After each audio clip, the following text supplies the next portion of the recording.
warahmatullahi wabarakatuh dan salam sejahtera. Selamat datang ke rancangan pendidikan online TV. Hari Raya merupakan hari kemenangan bagi semua umat Islam selepas sebulan berpuasa. Namun, dalam kegembiraan menyambut Hari Raya, kita juga perlu menjaga adab dan akhlak agar sambutan tersebut lebih bermakna. Pada hari ini, kita akan mempelajari beberapa adab menyambut Hari Raya yang boleh diamalkan oleh semua murid.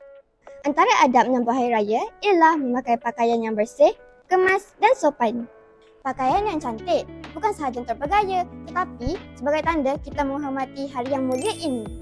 Hari Raya juga merupakan masa terbaik untuk memohon maaf kepada ibu bapa, ahli keluarga dan rakan-rakan. Dengan saling bermaafan, hubungan menjadi lebih erat dan hati menjadi lebih tenang. Selain itu, kita digalakkan menziarahi saudara mara dan jiran tetangga.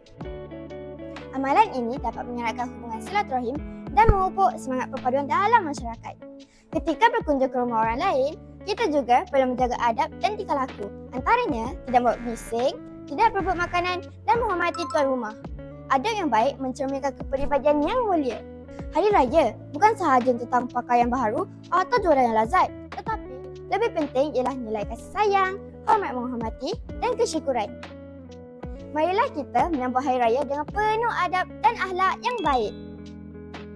Saya Aina Insyirah mewakili Online TV mengucapkan Selamat Hari Raya Aidilfitri, maaf zahir dan batin, from me to you. Assalamualaikum warahmatullahi wabarakatuh. Assalamualaikum warahmatullahi taala wabarakatuh dan salam sejahtera. Saya Muhammad Amin bin Haji Hamzah mengucapkan semoga segala amalan kita di bulan Ramadan mendapat keberkatan dan kita akan menyambut Hari Raya dengan gembira dan ceria bersama keluarga tercinta.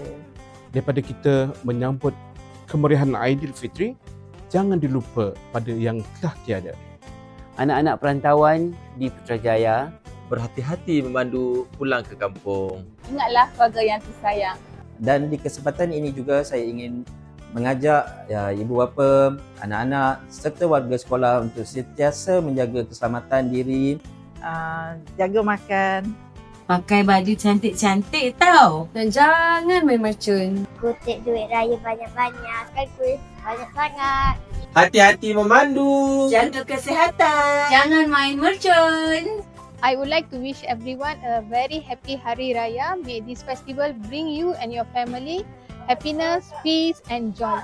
Jaga kesihatan. Hati-hati pergi kampung. Di kampung jangan laju. Ingat orang yang sayang. Makan lebih banyak ya. Baju raya dah beli ke belum? Alamak, banyak ke kuih raya. Duit raya dah tentu belum. Berhati-hati di jalan raya. Selamat Hari Raya. Kuih raya jangan dilupa. Jangan main mercun tau. Hati-hati balik kampung.